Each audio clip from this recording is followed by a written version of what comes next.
Hi, my name is Michael Vaughan and this is my England colleague Marcus Trescothick, and today we're going to give you a guide of some of the important safety equipment that we use in cricket today.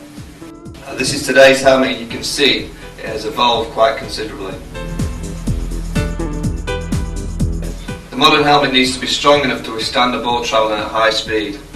And they're also built to comply with British Standard 7928. The Gunn & Moore helmet shell is made of lightweight ABS and with a foam and comfort lining. The helmets are ventilated with a cool flow vent. If me and Marcus are out in the middle of hot countries and we're trying to make sure that we don't overheat, it's important that we have these vents so the air circulates above our head. Choosing the right size of helmet is very important. As you can see from this young lad, the helmet's far too big. Gunn & Moore have helmets which are senior, senior large, junior and junior small. So it's important that you try on all the various sizes and make sure that you get a fit that suits the size of your head.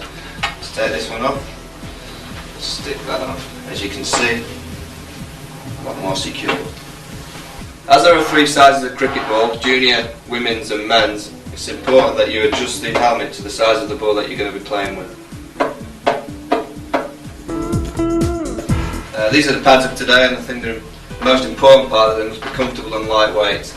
And also they must have the right amount of padding to withstand a ball travelling at high speed, but don't get it on the pads too often because you'll get given out LB. No matter how old you are, there's always a box to fit you. Oh well hung. I think everyone agrees that our hands are very important for batter's armoury, so it's very important that you protect them in the right manner. As you can see from these two sets of gloves, they've got enough protection, but they're also very flexible to allow you to move your hands around the bat as well. These are actually the ones Trezor uses in the match. The arm guard again is an important part of the equipment. It's obviously very useful for protecting your forearm just in case the ball bounces steeply. This is the thigh guard, and it's important that you have a nice lightweight guard which can also withstand high speeds whacking on the thigh like that. Pass on to Trez, he's got the inner thigh guard. Yeah, the inner thigh guard is very similar, obviously a little bit smaller, but protects a very important soft part of your leg, which, trust me, hurts when you get hit. So now that we are up to date with protective wear, the next step to keeping out of trouble is to practice safe procedures. Where better place for a village side like Finmere to start than under the watchful eye of Dr. Peter Gregory, the England team doctor. Hi guys, welcome to the National Academy here at Loughborough. We're going to have a net session in a moment, and what I want to do is try and make you as safe as possible. Now, you might have gone through this before, but I just want you to think about the following things. When you're bowling, bowl the ball, collect the ball from the batsman or yourself, and walk back with the next guy to bowl. Make sure the one who's just bowled is cleared out of the way and that he's turned around and he knows what's going on, because we don't want that guy hit on the head by the batsman who hits a nice drive back. Okay, so that's for the bowlers to think about. The batsman, sometimes it's a bit dangerous getting the balls back out of the net because there's some activity, some batting going on next door. So probably one way to do it is just use your bat, just push the net out and roll the ball in. And then you can pick it up in safety. Okay? You don't want any head injuries or injuries on the shoulder, do we? Okay? Good, enjoy your net.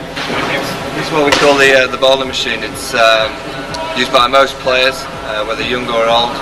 Using the bowling machine for the short pitch rise and delivery, you can use it for a number of ways. You can use it to practice the pull and the hook shot, but you can also use it for the evasion of the short ball. Whether you want to sway or you want to duck, the bowling machine's very useful for putting the balls in, bowling them at your head, and good luck trying to evade out the way of them. Here we see Marcus Trescothick demonstrating one of the best methods of avoiding getting hit by the ball, by just getting out of its path. Notice how he keeps his eye on the ball at all times. As Michael said, using a bowling machine is a perfect way to practice this exercise, as it can be set to deliver balls at consistent bounce and accuracy. Following Marcus's example, Finmere practices ball evasion using the bowling machine. When feeding the bowling machine by hand, the loader must be protected and the use of a helmet is always recommended.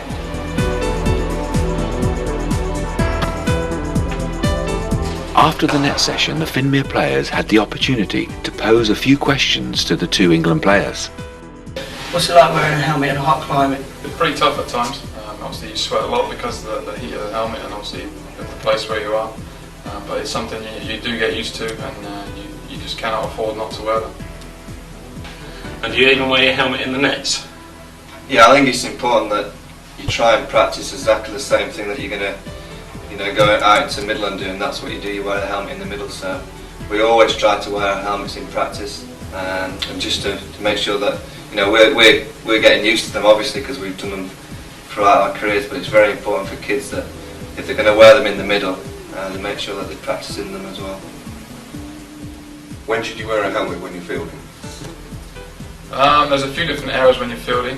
When you're sort of short leg or silly point when spinners are bowling. But you very often see now the wicket-keepers using helmets because standing up to quick bowlers can be quite dangerous. When do you put players into field close?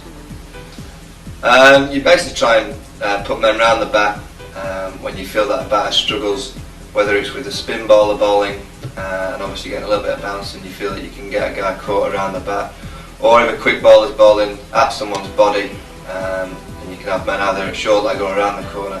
It's generally when you feel that you can put a batsman under pressure by having people around the bat, and also if you feel they're going to get catches there. Now remember, you weekend warriors, start safe, stay safe. And whatever you do, keep out of trouble.